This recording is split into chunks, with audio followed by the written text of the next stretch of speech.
کو لے کر اٹھیں گے، اسلام کے حقیقت کو لے کر اٹھیں گے۔ ہمارا تو ماننا ہے اصل اسلام تو اہل سنت ہے، بے شک مسلمان اور بھی کہلاتے ہیں، اللہ کرے کہ وہ بھی راہ ہدایت پر آ جائے۔ آمین۔ ہمارا ماننا ہے کہ اصل اسلام اہل سنت ہے، سو اصل اسلام کو لے کر پھر سے اٹھنا ہے۔ اس کے طریقہ کار کیا ہوگا، اس کا طریقہ کار کیا ہوگا؟ تو محترم حضرات گرامی، انشاءاللہ تعالی اس ضمن میں 5 نکتے، 5 پوائنٹ، اہل علم بیٹھے ہیں یہاں پر، کوئی پرزور جذبات والی جو تقریر ہوتی ہے نا، وہ تقریر آج نہیں ہونے والی ہے۔ اہل علم بیٹھے ہیں، کتاب والے بیٹھے ہیں، قلم والے بیٹھے ہیں، تو گفتگو بھی بالکل اسی طرح کی ہوگی۔ اور یہ جو گفتگو ہوگی، میں امید کرتا ہوں کہ یہ آپ کو معلوم ہی ہے پہلے سے، اس کو ہم ریفریش کر لیتے ہیں، پھر سے تازہ کر لیتے ہیں، اور اس کو یاد رکھ کر اس پر عمل کرنے کی کوشش کرتے ہیں۔ یاد رکھو، حضور اکرم صلی اللہ علیہ وآلہ وسلم کا فرمان بدلنے والا نہیں، بدلنے والا نہیں۔ آقا نے جو فرما دیا وہ پتھر کی لکیر یا اس سے جو مضبوط لفظ ہو سکتا ہے وہ لگا لے آپ، وہ نہیں بدلنے والا۔ آقا صلی اللہ علیہ وآلہ وسلم نے ارشاد فرمایا، من تواضع للہ رفعہ اللہ ومن تکبر وضعہ اللہ۔ جو کوئی اللہ کے لیے جھک کر چلتا ہے، تواضع اختیار کرتا ہے، انکساری سے رہتا ہے، اللہ اسے اٹھاتا ہے۔ اب لفظی ترجمہ وغیرہ آپ دیکھ لیں، میں معنی بیان کر رہا ہوں۔ من تواضع للہ رفعہ اللہ، جو اللہ کو خیال میں رکھتے ہوئے جھکتا ہے، اللہ اسے بلند کر دیتا ہے۔ ومن تکبر وضعہ اللہ، اور جو تکبر کرتا ہے، اکڑتا ہے، پھر اللہ اسے گرا دیتا ہے۔ اور اللہ جسے اٹھائے اسے کوئی نیچا نہیں کر سکتا، اور اللہ جسے گرائے اسے کوئی اٹھا نہیں سکتا، اونچا نہیں کر سکتا، اس میں کوئی شک نہیں۔ اب بولیں گے مولانا یہ نقطہ ہمارے لیے کہاں کام کا ہے؟ یہ علماء کرام، میرے بزرگوں اور ساتھیوں، میرے بھائیوں، یہ نقطہ بالکل ہمارے لیے سب سے پہلے عوام کو چھوڑے۔ عموماً جب تکبر کی بات آتی ہے نا تو سیدھے بات جاتی ہے، وہ تکبر کرنے والے، وہ بڑے سیٹ والے، طاقت والے، پیسے والے، حکمران، وہ بڑے اکڑ والے ہوتے، پیسے والے، بندوق والے، وہ تکبر کے ساتھ ہی ادھر جمع چلا جاتا ہے۔ نہیں، ایسا نہیں ہے کہ شیطان ان کے لیے ریزرو ہے، شیطان ان کو بھٹکائے گا تو ان کو بھٹکائے گا، اور اگر مولوی کو بھٹکائے گا تو امت کو بھٹکائے گا۔ شیطان ایک حکمران، ایک پیسے والا، ایک طاقتور انسان کو بھٹکانے میں شیطان جتنی محنت کرتا ہے، اس سے زیادہ محنت شیطان علماء کو بھٹکانے پر کرتا ہے۔ ایسی تو کوئی گارنٹی نہیں ہے نا کہ جو عالم ہوگا وہ جنتی ہوگا، ایسی کوئی گارنٹی ہے؟ قرآن کی کوئی ایسی آیت ہے کہ جو نحو صرف بخاری، ترمذی، مسلم، قرآن کریم حفظ کر لیا اور بخاری مسلم پڑھ لیا وہ جنتی ہے، اس کو برائی نہیں آ سکتی جی؟ جو ہدایہ اور وقایہ پڑھ لیا اب شیطان اس کے نزدیک نہیں آ سکتا، ایسی کوئی گارنٹی ہے؟ جب نہیں ہے تو پھر شیطان آئے گا، شیطان آئے گا۔ اور سب سے خطرناک بھٹکاوا یہ ہوتا ہے، میں بتا رہا ہوں آپ کو، سب سے خطرناک بھٹکاوا وہ ہوتا ہے جو دین کے نام پر بھٹکایا جائے۔ یعنی ایک گنہگار جب آدمی پر ظلم کرتا ہے، مارتا ہے، کوئی کسی پر ظلم کرتا ہے، تو وہ ظلم کرتا ہے لیکن اسے یہ معلوم رہتا ہے کہ میں گناہ کر رہا ہوں۔ لیکن جب اہل علم کے ساتھ شیطان کھلواڑ کرتا ہے تو ان کو پتہ نہیں ہوتا کہ ان سے گناہ ہو رہا ہے۔ وہ کیا ہے؟ آپ بولیں گے مولانا یہ ہے کیا؟ مولوی صاحب یہ کیا قصہ آپ لگائے رکھے ہیں؟ آج شیطان ہمارے ساتھ کھلواڑ کر رہا ہے۔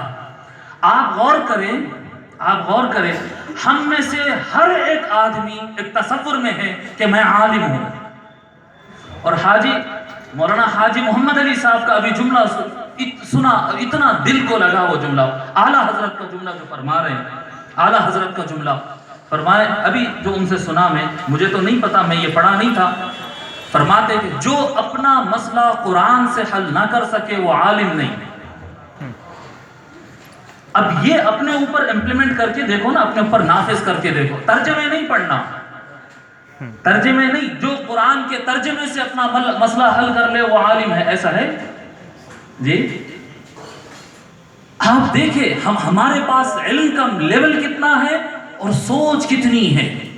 معاذ اللہ ثم معاذ اللہ، میں اپنے ان کانوں سے، اپنے ان آنکھوں سے دیکھا، ان کانوں سے سنا، اپنے بھائی جی آپ بھی ان کو جانتے، اتنے قریبی لوگ اپنی گفتگو میں سنا ہوں کہ کہتے ہیں کہ میں عالم ہوں. یہ الفاظ ایک عالم فاضل سے سنا ہوں، میں اپنے سنی بھائی جو میں کہہ رہا ہوں، بجا کہہ رہا ہوں، میں ان کو اپنا بھائی مانتا ہوں، وہ کہہ رہے ہیں اپنی زبان سے کہ میں عالم ہوں. اور یہ عام آدمی ہے، کسی آدمی کی طرف اشارہ ہے، میں عالم ہوں اور یہ عام آدمی ہے، یہ انسان میرے جوتیوں کی دھول کے برابر نہیں ہو سکتا ہے. کدھر لے کے چلے گیا شیطان، کدھر لے کے چلا گیا شیطان. جی آپ تصور کریں وہ آقائے نامدار صلی اللہ علیہ وسلم جن کی ٹکڑوں پہ ہم پل رہے ہیں، جن کا نام لے کر ہم دنیا اور آخرت کی خیرات کی امید کر رہے ہیں، وہ آقائے نامدار صلی اللہ علیہ وآلہ وسلم راستے سے چلتے رہتے ہیں، چلتے چلتے ان کے چلنے کی رفتار تھوڑا کم ہو جاتی ہے. صحابہ پوچھتے یا رسول اللہ آپ نارمل جیسا چلتے ہیں عام طور پر، اس سے آپ کی رفتار تھوڑا سا دھیمی ہو گئی، یا رسول اللہ اس کی وجہ کیا ہے؟ آقا صلی اللہ علیہ وسلم فرماتے میں چلتے ہوئے غور کیا کہ میرے پیچھے ایک آدمی چل رہا تھا جو عمر میں بزرگ تھا. میں نہیں چاہتا تھا کہ بزرگ آدمی میرے پیٹھ کے پیچھے چلے. صحابہ بیان کرتے وہ حضور کے پیٹھ کے پیچھے چلنے والا وہ بوڑھا آدمی یہودی تھا. اللہ اکبر. وہ مصطفیٰ کا نام لینے والا اگر قرآن اور حدیث پڑھ لے اور مسجد کی امامت کر لے اور دارالعلوم میں پڑھ لے اور اسٹیجوں پر تقریر کر لے اور اس نتیجے پہ پہنچ جائے کہ میں عالم ہوں اور یہ عوام ہے، میں اعلیٰ ہوں یہ کمتر ہے، آپ بتاؤ کہ اس دماغ میں قرآن ہے یا شیطان ہے؟ جی زبان پر قرآن کے الفاظ ہے پر دل میں شیطان اتر رہا. یہ ہوتا ہے غیر ارادی طور پر. بچپن سے سنتے آتے ہیں کہ وہ ایک حفظ کر لے گا تو 10 خاندان کے بچوں کو، 10 خاندان کے وہ افراد جو دوزخ میں جانے والے تھے ان کو جنت میں لے جائے گا. عالم کے اتنے فضائل، عالم کے اتنے فضائل، سنتے اس کا دماغ خراب ہو جاتا ہے. میرا دماغ خراب ہو جاتا ہے سنتے. مجھے غور کرنا چاہیے پلٹ کر. جی وہ صحابہ کرام جو اپنے آپ کو قال یا ربی ذنوبی مثل رمل لا تعد. جی ایک کتاب میں نے پڑھا تھا کہ حضرت سیدنا ابو بکر الصدیق رضی اللہ تعالی عنہ دعا کرتے تھے کہ مولا ابو بکر کے گناہ ہے ریتی کے دانوں سے بڑھ کے ہے، ریتی کے دانوں کی طرح ہے، ان کو گنا نہیں جا سکتا ہے. یہ وہ ابو بکر کے ماننے والی امتی ہے. جی تواضع کی ضرورت ہے اور تواضع کا پہلا ضابطہ یہ ہے، میں آپ کو قاعدہ بتا رہا ہوں علماء کرام کے لیے. یہ گفتگو میں عوام میں نہیں کرتا، یہ صرف علماء کے، مولوی لوگوں کے، میرے اپنے بھائیوں کے لیے، میرے اپنے لیے ہے. یہ پہلا ضابطہ یہ ہے تواضع کا کہ ہم یہ سمجھے کہ ہم کو مسئلہ نہیں معلوم ہے. جب کبھی کسی سے مسئلے پہ کوئی بات ہو، عوام کی بات نہیں کر رہا ہوں، علماء جب گفتگو کرتے ہیں تو ایک کتاب 2 کتاب بھی برابر نہیں پڑھا ہوتا، ترجمے سے تو اوپر پہنچ ہوتی ہی نہیں، لیکن سیدھا یہ تصور رہتا ہے مسئلہ تو میرے کو معلوم ہے، اس کو کیا معلوم، میرے کو معلوم، مناظرہ کر لیں گے، دیکھ لیں گے، بتا دیں گے، وہ کر دیں گے. انا للہ و انا الیہ راجعون. یہ کہاں سے آ گیا؟ یہ نہیں، تواضع کی ضرورت ہے. اللہ تبارک و تعالیٰ قرآن کریم میں فرما رہا، اور یاد رکھو اے مولویوں، یہ بات یاد رکھو، قرآن کی ہر آیت کا ہر حکم عام آدمی سے پہلے ہم پر لاگو ہوتا ہے. عام آدمی پر اس لیے لاگو ہوتا ہے کہ وہ ہم سے ترجمہ سنتا ہے، ہم پر ڈائریکٹ لاگو ہوتا ہے. براہ راست اللہ کا کلام بواسطہ مصطفیٰ راست ہمارے اوپر لاگو ہوتا ہے. اللہ تبارک و تعالیٰ سورہ بقرہ میں فرماتا ہے اتأمرون الناس بالبر وتنسون انفسکم وانتم تتلون الکتاب افلا تعقلون. کیا فرما رہا اللہ تبارک و تعالیٰ؟ کیا ہو گیا کہ تم لوگوں کو اچھائی کا حکم دیتے ہو اور خود اپنے آپ کو بھول جاتے ہو؟ اتأمرون الناس بالبر، تم لوگوں کو بھلائی کا حکم دیتے ہو. لوگ کو کہتے ہیں کہ سنتوں پر عمل کرو، لوگ کو کہتے ہیں صدقہ خیرات کرو، لوگ کو کہتے ہیں درود شریف کی کثرت کرو، لوگ کو کہتے ہیں تہجد پڑھا کرو، لوگ کو کہتے ہیں کسی کے آگے ہاتھ نہ پھیلاؤ، لوگ کو کہتے ہیں کہ چاپلوسی مت کرو، لوگ کو کہتے ہیں غیبت مت کرو، لوگ کو کہتے ہیں گالی مت دو، لوگ کو کہتے ہیں اتحاد کرو. سارے احکام لوگوں کو کہتے ہیں. ہم غیبت نہیں کر رہے جی، ہم لوگ کے سامنے ہاتھ نہیں پھیلا رہے، ہم مالداروں کے پیچھے آگے پیچھے چاپلوسی کرتے نہیں پھر رہے جی، کیا ہو گیا ہے؟ اتأمرون الناس بالبر، صدقہ خیرات کا حکم دیتے ہیں، کیا ہم صدقہ خیرات کرتے؟ لوگوں کو سنتوں کی ادائیگی کا حکم دیتے ہیں، کتنے ہم میں ایسے ہیں جو تہجد کو اٹھا کرتے ہیں، لوگوں میں جا کے آ کر، خاص طور پر ربیع الاول میں، باقی عام دنوں میں بھی درود و سلام کے نعرے اور درود و سلام کی تقریریں کر کے آتے ہیں۔ پابندی سے کتنے درود کا اہتمام کرتے ہیں، کتنے درود شریف کا اہتمام کرتے ہیں؟ اللہ اکبر۔ اے علماء گرامی، اللہ تبارک و تعالیٰ قرآن کریم میں فرمایا یا ایہا الذین آمنوا، میں بتا رہا ہوں کہ جتنے آیتیں پڑھیں گے پبلک کے لیے، بعد میں، پہلے میرے آپ کے لیے، ہمارے لیے، اللہ تبارک و تعالیٰ سورہ مائدہ میں فرما رہا ہے، آیت نمبر 105 میں اللہ تعالیٰ فرما رہا ہے یا ایہا الذین آمنوا علیکم انفسکم لا یضرکم من ضل اذا اہتدیتم۔ ہمیشہ نظر اس پر جو گمراہ ہو گیا، فلاں گمراہ ہو گیا، فلاں فرقے کا آدمی گمراہ ہو گیا، فلاں مدرسے والا گمراہ، فلاں دارالعلوم والا گمراہ، فلاں تنظیم والا گمراہ، ان گمراہ، اللہ کیا فرما رہا؟ یا ایھا الذین آمنوا علیکم انفسکم، اے ایمان والو، ان کے بارے میں نہیں، اپنے بارے میں سوچا کرو۔ علیکم انفسکم، تم علیکم، علیہ کا لفظ آپ لوگ بہتر جانتے ہیں قاعدے کے حساب سے، تم پر لازم ہے کہ تم اپنے نفس کی فکر کیا کرو، اپنی جان کی فکر کیا کرو۔ لا یضرکم من ضل اذا اہتدیتم، اگر تم صحیح راستے پر چلو تو زمانہ گمراہ ہو جائے تم کو کوئی بات باقا نہیں کر سکتا۔ شرط یہ ہے کہ تم، اللہ اکبر، شرط یہ ہے کہ تم اپنے بارے میں سوچو، غور کرو، سوچو۔ حضور اکرم صلی اللہ علیہ وسلم کے ہم فرامین سناتے، بزرگان دین، اولیاء اللہ، ماشاءاللہ یہاں پر قادری، نقشبندی، سارے بزرگ یہاں پر جمع ہے، آپ حضرات بھی، ہم سب کسی نہ کسی بزرگ سے وابستہ۔ بزرگان دین لکھتے ہیں، اولیاء اللہ، صراط الذین انعمت علیہم پہ چلنا ہے نا، جو انعمت علیہم ہے وہ لوگ لکھتے ہیں کہ وہ شخص کی روحانی ترقی رک نہیں سکتی، روحانی ترقی اس کی بڑھتے رہتی ہے، چڑھتے رہتی ہے، جو دن میں کم از کم 1100 درود شریف پڑھتا ہے۔ اب کتنے ہم میں سے اس کی پابندی کرتے ہیں؟ دیکھیے یہ جملہ کوئی نعرہ لگانے والا نہیں ہے کہ ہم خوش ہو جائے، نعرہ تکبیر، درود شریف کی بڑی فضیلت بتائے۔ بھائی درود شریف کی فضائل میرے سے زیادہ آپ لوگ جانتے ہیں، میرے کو یقین ہے۔ میں درود شریف کی فضائل بتانے کے لیے نہیں کھڑا ہوں، میں خود کا محاسبہ کرنے کھڑا ہوں کہ من تواضع، کیا میں اپنے آپ کو مولوی سمجھتا، میں اپنے آپ کو عالم سمجھتا ہوں؟ آپ بتائیں کہ ہم درود شریف پر کتنا عمل کیے، کیا ہم قرآن کریم پر کتنا عمل کیے؟ علیکم انفسکم، اللہ فرما رہا تو اپنے بارے میں سوچ، اے مولوی تو اپنے بارے میں سوچ، تو کتنا عمل کرتا ہے سنتوں کے اوپر؟ جی خیال ہوتا ہوگا کہ یہ داڑھی رکھ لینا سنت ہے، یہ عمامہ باندھنا سنت ہے۔ الحمدللہ میں تو سنت پہ عمل کرتا ہوں، مجھے ہا بھی نکالنا آتا ہے، مجھے قاف بھی نکالنا آتا ہے، عین بھی صحیح بولتا ہوں۔ میرے پاشا، میرے لال، یہ سنتوں پر عمل کرنا یہ سنن صغرا ہے۔ اللہ، یہ آقا صلی اللہ علیہ وآلہ وسلم نے یہ جو سنتیں عطا کی، یہ سنن میں درجے ہوتے ہیں، کچھ لازم ہیں جی، کچھ لازم فرض کے درجے میں ہیں، کچھ اضافی سنن، یہ سنن صغرا ہے جی، کچھ سنن کبرا ہے۔ غیبت سے بچنا یہ گناہ کبیرہ ہے، جھوٹ سے بچنا یہ گناہ کبیرہ ہے، دو بھائیوں کو لڑانا یہ گناہ کبیرہ ہے۔ بتاؤ کیا یہ ہم سے نہیں ہو رہا ہے؟ اللہ، بڑے گناہ ہوتے ہیں ہم میں سے، اکثر سے، مجھ سے بڑے گناہ ہم سے ہوتے ہیں، داڑھی رکھ لے کر خوش ہے کہ ہم جنت میں جانے والے، ہم ہدایت پر ہے، ہم سنت پر عمل کر رہے ہیں، وہ عام آدمی ہے، میں خاص آدمی ہوں۔ نہیں، محفل علماء ہے، محفل علماء۔ میں ایک بڑی ہمت سے ایک بات بول رہا ہوں اور انتظامیہ سے گزارش کر رہا ہوں کہ یہ جو ریکارڈنگ ہے اس کو عوام میں نہ لایا جائے، انتظامیہ سے گزارش ہے اس کو عوام میں نہ لایا جائے۔ میں اپنے دل کے چھالے نکال رہا ہوں اور اپنے عیب خود نکال رہا ہوں۔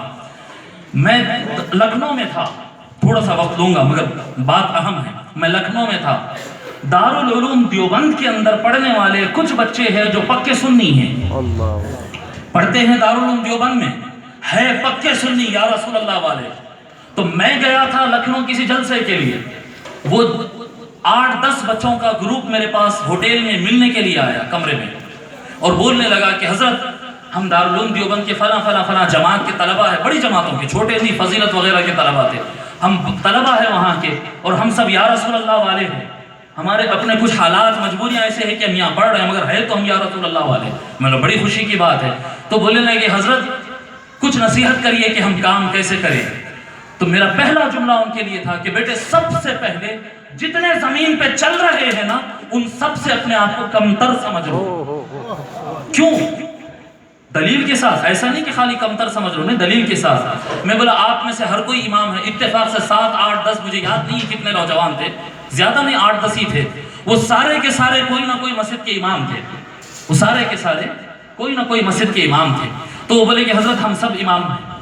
تو میں بولا اب آپ یقین کر لو کہ جب ہم نماز پڑھتے ہیں, امام مطلب نماز پڑھاتا ہے نا, پڑھاتا ہے. یہ عوام کے لیے نہیں ہے جملہ, یہ جملہ سن کر عوام تکبر میں نہ آئے.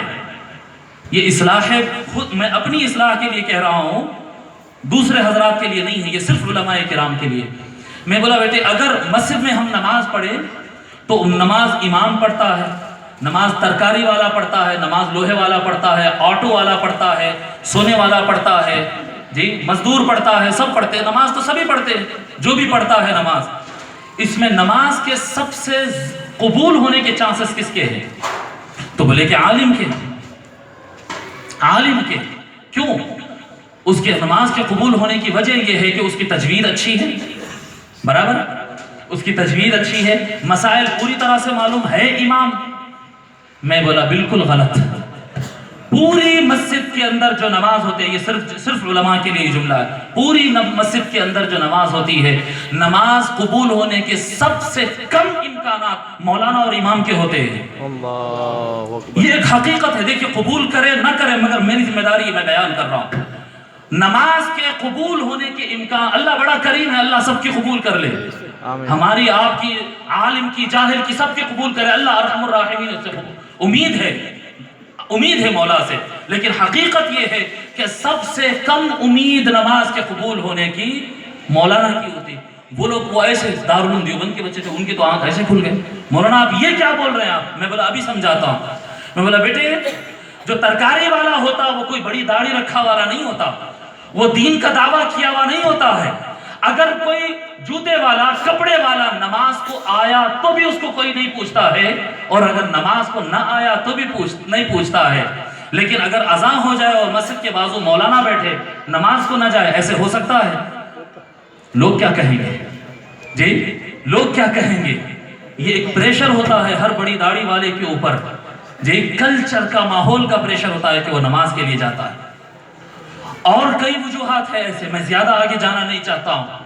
اب ہر آدمی اپنا محاسبہ کر کے دیکھے کہ ایک عام آدمی جب مسجد کو آتا ہے تو اس کو سوائے اللہ کے اور کوئی خیال نہیں ہوتا ہے, اور امام جب مسجد کو جاتا ہے تو کتنے خیال اس کے پیچھے لگے ہوئے رہتے ہیں.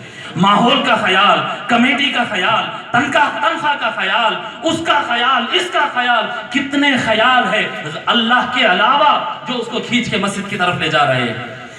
میں یہ نہیں کہنا چاہ رہا ہوں کہ ہر ایک کا یہ مسئلہ ہے, نہیں, الحمدللہ مخلصین بھی ہے, اللہ والے بھی ہے. اللہ ہم سب کو اللہ والا بنائے, ہم سب کو اخلاص عطا فرمائے اللہ کے لیے نماز پڑھنے کے لیے. مگر یہ ایک حقیقت ہے, اس لیے من تواضع للہ, تواضع کرو, اپنے آپ کو ترکاری والے سے کم جانو, اپنے آپ کو جھاڑو دینے والے سے کم جانو, آٹو رکشہ والے سے کم جانو, اپنے آپ کو ہر انسان سے کم جانو. جب اپنے آپ کو کمتر جانو گے تب اللہ محبت کرے گا, تو عزت عطا کرے گا. اٹھنے کی خواہش مجھے آتا ہے, مجھے معلوم ہے, یہ خیال جو آتا ہے, یہی خیال من تکبر وضع اللہ کا وجہ بن جاتا ہے. سب سے پہلے طالب علم بنے, اطلب العلم من المہدی الی اللحد, جھولے سے لے کر قبر تک طالب علم بن کے جیا کرو, طالب علم بن کر جیا کرو. نمبر دو اخلاص تھا جو میں ذکر کر دیا. اللہ تبارک و تعالیٰ قرآن کریم میں فرما رہا ہے اخلاص سے متعلق ایک اہم آیت سنیں. اللہ تبارک و تعالیٰ فرماتا ہے وَمَا يُؤْمِنُ أَكْثَرُهُمْ، جو لوگ ایمان لائے ہیں نا، اللہ کا نام لیتے ہیں، اللہ کے رسول کا نام لیتے ہیں، قرآن کا نام لیتے ہیں، نماز کو جاتے ہیں، اسلام کو مانتے ہیں، 5 ارکان اسلام، 6 ارکان ایمان سب جو مانتے ہیں، ان کی بات کر رہا ہے اللہ. کافروں کی بات نہیں ہو رہی ہے یہاں پر، کافروں کی اور منافقوں کی بات نہیں کر رہا ہے. اللہ تعالیٰ فرما رہا ہے مومنوں کے بارے میں، جو بولتے ہیں نا لا الہ الا اللہ محمد رسول اللہ، ہم اور آپ، ہماری بات کر رہا ہے اللہ تعالیٰ. اللہ تعالیٰ ہماری بات کرتے فرماتا ہے وَمَا يُؤْمِنُ أَكْثَرُهُمْ بِاللَّهِ إِلَّا وَهُمْ مُشْرِكُونَ. تم میں سے ہر وہ شخص جو ایمان کا دعویٰ کرتا ہے وہ اپنے ایمان کے ساتھ ساتھ شرک بھی کیا کرتا ہے. یہ قرآن کی آیت وَمَا يُؤْمِنُ أَكْثَرُهُمْ بِاللَّهِ إِلَّا وَهُمْ مُشْرِكُونَ. سورہ یوسف آپ اٹھا کے پڑھیں 105 اور 108 کے درمیان اللہ فرماتا وَمَا يُؤْمِنُ أَكْثَرُهُمْ بِاللَّهِ إِلَّا وَهُمْ مُشْرِكُونَ. میں ڈائریکٹ قرآن سے دے رہا ہوں آپ کو. ہم جو ایمان کا دعویٰ کرتے ہیں نا، ہم اللہ کے لیے ہے، ہم اخلاص، ہم صرف اللہ کے لیے، صرف اللہ کے دین کے لیے. میرے بھائی صرف اللہ اور رسول کے لیے نہیں، اپنے ذاتی مفادات ہے، اپنے گھر کا مسئلہ، اپنی عزت کا مسئلہ، اپنی آبرو کا مسئلہ، اپنے ذات کا، اپنے خاندان کے مسائل لگے ہوئے ہیں. اپنے آپ کو عوام سے بہتر نہ سمجھنا مولوی پر پہلا فرض ہے. تیسرا پوائنٹ، پہلا تواضع، دوسرا تعلیم، دوسرا اخلاص، تیسرا تعلیم. اب تعلیم کا کیا مسئلہ ہے سنیں. تعلیم کا ضابطہ، علم حاصل کرنا کسی بھی چیز. آج کا جو پرابلم ہے، آج لوگ طرح طرح کے سوال کر رہے ہیں. بیٹے ایک منٹ، میرے دوست چائے والے صاحب، ہمارے بھائی چائے والے صاحب، چائے بیان کے بعد، کیونکہ ہم یہاں پر چائے پینے تو نہیں جمع ہوئے نا، گفتگو کرنے جمع ہوئے، گفتگو ہو رہی ہے، بعد میں پیتے ہیں چائے. تعلیم کا کیا قصہ ہے. آپ دیکھیں آج ایک عام آدمی جب سوال کرتا ہے نا، تو ہمارے مولانا لوگ، میرے پاس اس کے معقول جواب نہیں ہوتے. ہمارے پاس معقول جواب نہیں ہوتے. بس حکم ہے کرنا ہے تو کرنا ہے، کیوں کیا نہیں پوچھنا، یہی جواب ہوتا ہوں. زیادہ سوال کرے تو بچہ بگڑ گیا، جی اہل حدیث ہو گیا، بولے حدیث کہاں ہے، حوالہ دیو بولتا ہے. بدتمیز حوالہ پوچھتا ہے، بدتمیز کیوں کیا کرتا ہے. رسول اللہ کا حکم ہے عمل کرنا ہے سو عمل کرنا ہے. نہیں، یہ اپنے آپ کو میدان چھوڑ کے بھاگنا کہتے ہیں. جب جواب نہیں بن پڑتا ہے تو غصہ آتا ہے، جب جواب نہیں بن پڑتا ہے تو پھر ڈانٹتے ہیں، سامنے والے گستاخ، بدتمیز، بے ادب سب کہتے ہیں. غلط. میں آپ کو ضابطہ بتا رہا ہوں. 3 پوائنٹ ہے علم حاصل کرنے کے، لکھ لیں، یاد رکھ لیں. 3 پوائنٹ ہے علم حاصل کرنے. یہ 3 پوائنٹ پر جب تک عمل نہیں کرے گا وہ مسئلے کا عالم نہیں بنتا. پہلا پوائنٹ ماذا، دوسرا پوائنٹ لماذا، تیسرا پوائنٹ کیفا. ماذا، لماذا، کیفا. پھر یاد کریں ماذا، لماذا، کیفا. یہ 3 پوائنٹ. ماذا کیا کرنا ہے ہم کو، نماز پڑھنا ہے، روزہ رکھنا ہے، سود سے بچنا ہے، غیبت سے بچنا ہے، اچھا کرنا ہے، برا نہیں کرنا ہے. ماذا کیا کرنا ہے، لماذا کیوں کرنا ہے، کیوں کرنا ہے. بھئی نماز پڑھو، ماذا کیا کرنا ہے، نماز پڑھو، کیوں پڑھنا ہے، تاکہ اللہ جنت عطا کرے، تاکہ ہم کو ثواب مل سکے، تاکہ ہم کو یہ ہو سکے. نماز اس لیے پڑھو تاکہ تمہارا ٹائم ٹیبل صحیح ہو جائے. نماز پابندی سے پڑھنے سے تمہاری صحت اچھی ہوتی ہے، صحت اچھی ہونے کے لیے نماز پڑھو. نماز اس لیے پڑھو، نماز اس لیے پڑھو، نماز اس لیے پڑھو. سارے جواب غلط، سارے جواب غلط. ٹائمنگ صحیح ہوتی ہے مگر اس لیے نماز پڑھو نہیں، اس لیے نماز مت پڑھو. ثواب ملتا ہے نماز پڑھنے سے اس لیے پڑھو. اللہ رسول کہیں فرمائے نماز پڑھنے سے ثواب ملتا ہے اس لیے نماز پڑھو نہیں. پھر کیا فرمایا اللہ تبارک، ماذا کیا کرنا ہے، نماز پڑھنا ہے. لماذا کیوں کرنا ہے، اللہ تبارک و تعالیٰ فرمائے وَأَقِمِ الصَّلَاةَ لِذِكْرِي. اے بندے نماز قائم کر مجھے یاد کرنے کی خاطر، میری یاد جگانے کی خاطر. اس کو کیا کہتے ہیں، اللہ اکبر. یہ جو مسجد میں جاتے جو پہلا نماز سے پہلے پہلا تکبیرہ بولتے ہیں، اس کو کیا نام ہے اس کا، جی پہلی تکبیر کو کیا کہتے ہیں، تکبیر تحریمہ کہتے ہیں نا.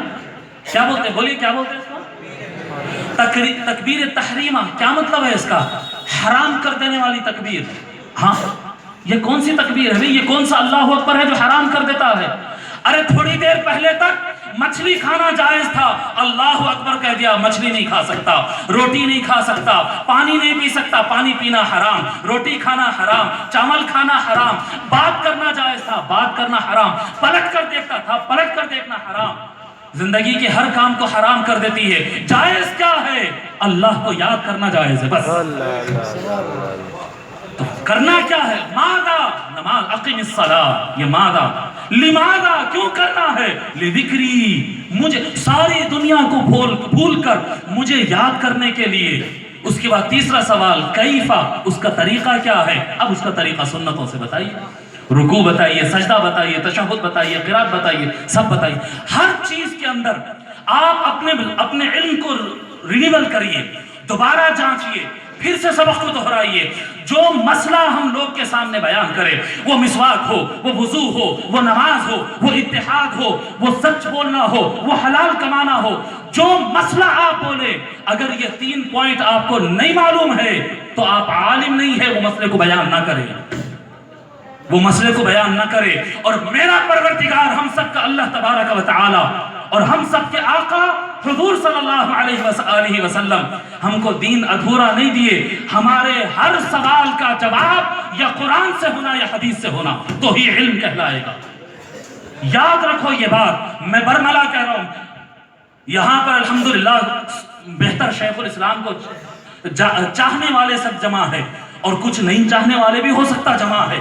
اور میں تو منہاج القرآن کا ممبر اور بچپن سے رکن اور ان کی تنظیم کا مین ڈائریکٹرز میں سے ڈائریکٹر ہوں، مگر یہ برملا کہہ رہا ہوں، علم طاہر القادری کو پڑھنے کا نام نہیں ہے، علم اعلیٰ حضرت کو پڑھنے کا نام نہیں ہے، علم امام نبہانی کو پڑھنے کا نام نہیں ہے، امام جلال الدین سیوطی کو پڑھنے کا نام علم نہیں ہے. علم دین قرآن اور حدیث ہے. ہر بزرگ کی کتاب آپ کو قرآن و حدیث تک پہنچاتی ہے. بزرگوں کی کتابیں واسطہ ہے، علم قرآن اور حدیث ہے، علم قرآن اور سنت مصطفیٰ ہے. اعلیٰ حضرت کی کتابوں کو ہم چومتے ہیں، کیوں؟ وہ ہم کو قرآن و حدیث تک پہنچاتی ہے. لوگوں، یہ عوام کے لیے ٹھیک ہے. ایک عام آدمی سڑک پر چلتا ہوا کہہ دے میں نے طاہر القادری صاحب کے ترجمے میں دیکھا ہے، میں نے اعلیٰ حضرت کے فتوے میں پڑھا ہے، یہ اس کے لیے ٹھیک ہے. آپ کے لیے ٹھیک نہیں ہے یہ. اگر ایک مولوی سند رکھتا ہو اور دنیا جانتی ہو کہ وہ عالم ہو اور وہ کہتا ہے کہ میں طاہر القادری صاحب کی فلاں کتاب میں پڑھ لیا، طاہر القادری صاحب مسئلہ ایسا بتائے، یہ آپ کے لیے بتائے؟ اگر آپ کے لیے بتائے تو پھر یہ نحو کیوں پڑھا، یہ صرف کیوں پڑھا، یہ ہدایہ کیوں پڑھا، یہ اصول الشاشی کیوں پڑھا، یہ سراجی کیوں پڑھا، یہ بیضاوی کیوں پڑھا، جلالین، بخاری، مسلم، ترمذی کیوں پڑھا؟ پھر یہ علماء کے لیے نہیں، خدا کی قسم بتا رہا ہوں. ورنہ پھر اعلیٰ حضرت کیوں فرمائے جو اپنا مسئلہ قرآن سے حل نہیں کر سکتا وہ عالم نہیں ہے؟ کیوں فرمائے کہ اعلیٰ حضرت کا ترجمہ، اعلیٰ حضرت کی کتابیں، طاہر القادری صاحب کی کتابیں، مولانا الیاس اتار صاحب کی کتابیں، اور آج کے زمانے کے بزرگوں کی کتابیں، پچھلے زمانے کے بزرگوں کی کتابیں، سارے بزرگوں کی کتابیں، کتاب تفصیل بنتی ہے عوام کے لیے، عالم کے لیے ہے قرآن اور حدیث. یہ کتابیں واسطہ اور وسیلہ ہے. ہر آدمی یاد رکھے کہ قرآن و حدیث تک پہنچنا ہے، اور قرآن و حدیث سے یہ تینوں جواب ملتے ہیں. کیا ہے 3 سوال؟ ماذا، دوسرا لماذا، اور تیسرا کیفا. یہ 3 اصول ہیں علم کے. اگر یہ 3 سوال کے جواب نہیں ملے تو آپ وہ مسئلے کے عالم نہیں ہے. پبلک میں بیان نہ کریں اور اجتہاد کریں، وقت لگائے کہ قرآن اور حدیث سے یہ مسئلہ نکلے. اور قرآن اور حدیث سے جب سوال کرتا ہے، اللہ رحمان الرحیم ہے اور مصطفیٰ دریائے علم و رحمت ہے، مصطفیٰ جان رحمت ہے. جب سچے دل سے کوئی بندہ مسئلہ جاننے کے لیے کوئی مولوی بخاری، مسلم، ترمذی یا کوئی